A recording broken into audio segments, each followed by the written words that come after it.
No. So God chose those languages to reveal the message in, because those ones are fit for revelation.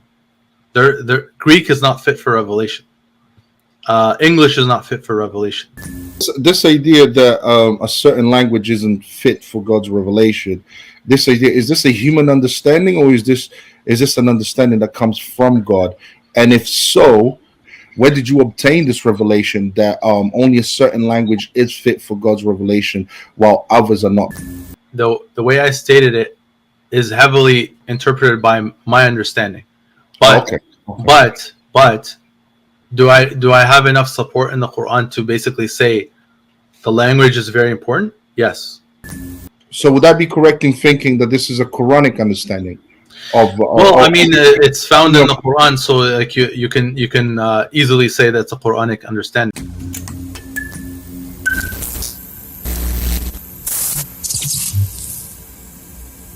If you're talking about, it only comes down to the memorization of a book. If that's what you mean by preserved or preservation, It's just then part of it. yeah. But okay. If it's part of it, but in that case, I mean, I'm sure there's people out there that have memorized the Bible. I've tried to look it up. I'm sure there's Muslims that have memorized the Bible. Actually, there's a movement actually to do this, and people are trying. But the difficulty is that you can't do it with English. That's the problem. Did you say you can't do it with English? I mean, I'll tell you why it's very hard, right? Mm-hmm. Like, I'll give you an example. Okay, the Quran wasn't given in like it's the standard of Arabic, right? But it wasn't done in a way that was hard to memorize. It was actually made easy to memorize. How is that so? For example, Surah Al-Fatiha, the first chapter, right? Look at the rhythmic, all right? Bismillahir Rahmanir Rahim. Alhamdulillahi Rabbil Alameen. Ar-Rahmanir Rahim. Malik Yawmiddin. إياك نعبد وإياك نستعين اهدنا الصراط المستقيم صراط الذين أنعمت عليهم غير المغضوب عليهم ولا الضالين آمين. So this is Surah Al-Fatiha, and I'll show you the translation later, but this is the opening of the book. And it is a prayer as well. That's why at the end I said Ameen. But the point is, all of the Quran is like this. It's made stylistically to be able to be memorized. That's why it's I see. difficult to replicate, and difficult because you can make something rhyme, but sometimes you add words that don't make sense. But all of the words make sense, and all of the words are in the right context, and like factual and like, you know what I mean, like in cases where it points at some kind of scientific phenomena, it's accurate. So the precision is very difficult to even corrupt from that standpoint. Whereas if you have something outside of these Semitic languages, it becomes very difficult to maintain in that way. That's why I'm saying you have thousands of manuscripts, but none of them are in the original Aramaic. Let me just reply to that as well. First of all, the New Testament was, the Gospels were not revealed in Aramaic. Okay, people need to understand that at that time the Romans ruled over Israel. They ruled over the Jewish people in the land of Jerusalem. So the official national language would have been Greek. Okay, so Jesus would have been bilingual. He would have spoken trilingual. He would have spoken Greek, he would have spoken Aramaic, and he would have spoken Hebrew.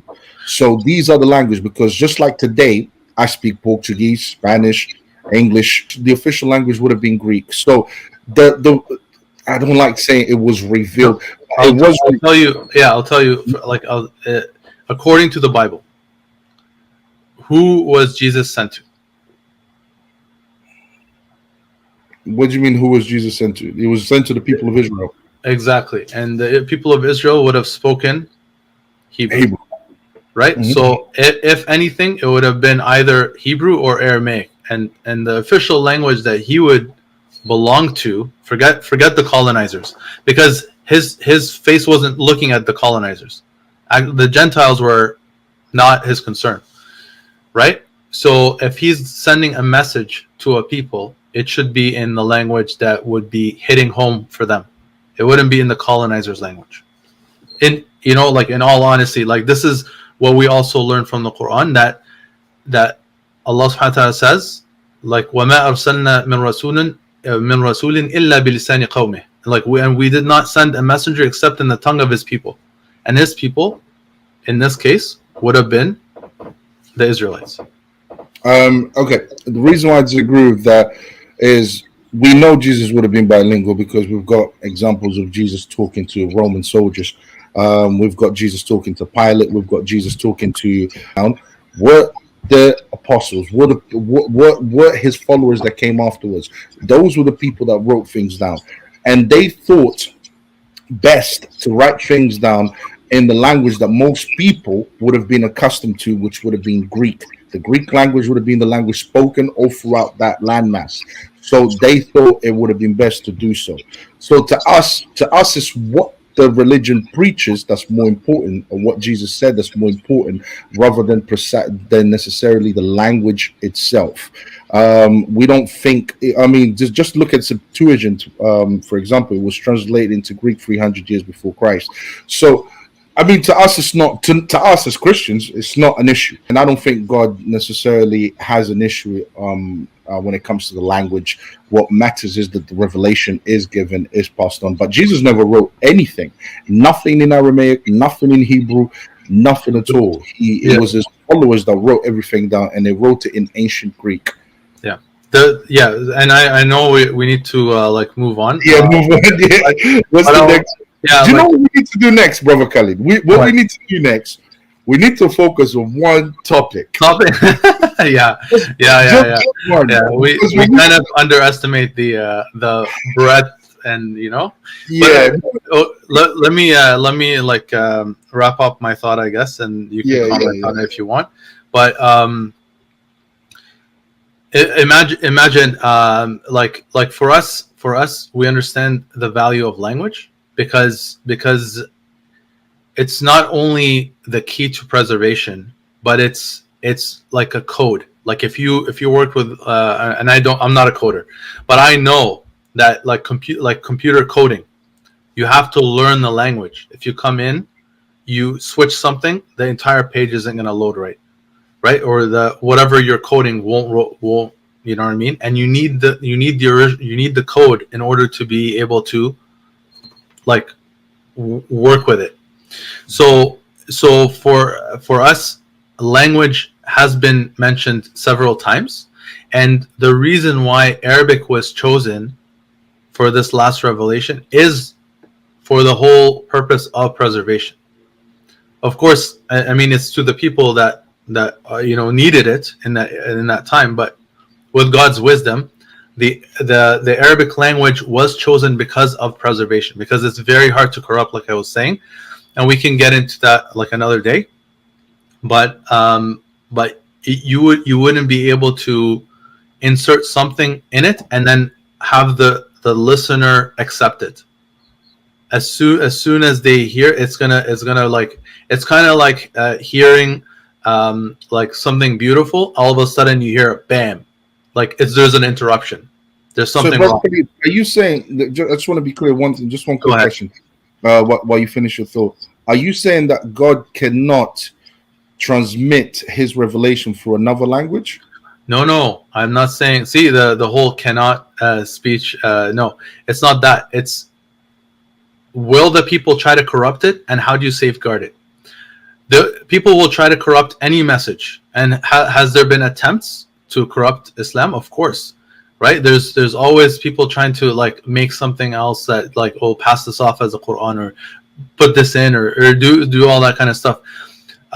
So there's always attempts to corrupt the message, and God is aware of all that. But the point is if there's a last messenger, you can't have a corrupted message there, right? If he allows it to happen, he gives you, he entrusts you the message, and you, like, I'm not saying you, but like the people that have been entrusted corrupt the message, that's on them. If they had done the due diligence to safeguard it, and he promised to safeguard it, then you can't corrupt it. But there is no explicit safeguarding of the book that you have. Oh, I But see. there's no specific, there's no promise of God that says, I will preserve this. I would say that I have shown those verses, but are you saying that because just let's not spend too much time on this. I'm just trying to, for sure. Because what I don't understand is the logic that God is able to preserve his message or his revelation within the Arabic language, but he's not able to preserve his revelation within another language, say Hebrew, Greek, or Aramaic. No. So God chose those languages to reveal the message in, because those ones are fit for revelation. Greek is not fit for revelation. English is not fit for revelation. Like, those languages are too weak, easily corruptible to be fit for revelation. But the problem is, when you have people intent on changing the meaning, changing the context, changing the wording, like, you know what I mean, and just the fact that you're taking it from an unfit language like Greek to English or to Hebrew, right? Like, you have to do manipulation there in order to get it to fit. So there is human intervention in that process. Whereas if you had it in the original language, you can always go back to it and then say, no, the meaning is this, because we have it in the original.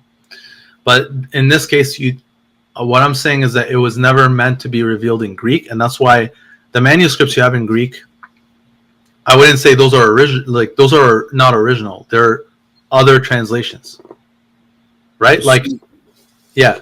So it could be old translations, very old translations. Because I believe that God's revelation can come in any language, because God is all powerful. No one can ever stop God in any way, shape, or form. So, is this understanding of God's revelation can only come for a specific language? Is this a human understanding, or the way I stated it? It's not going to be like the way I stated it is heavily interpreted by my understanding. But but do I have enough support in the Quran to basically say the language is very important? Yes, the language is extremely important. Actually, even in the story of Joseph, right?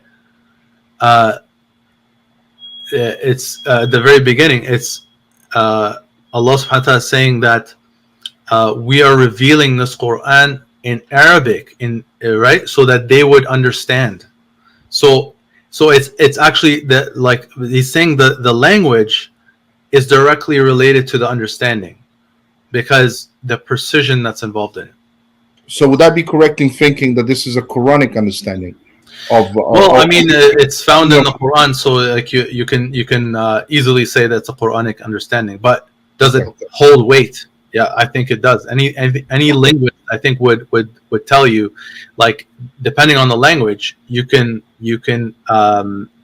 achieve certain precision, achieve certain beauty, like, you know what I mean? Like, not that you can't in all languages, but with certain languages, it's not only easier, it's like it's structured in that way. It's like the building blocks are there for greater like achievements in that direction.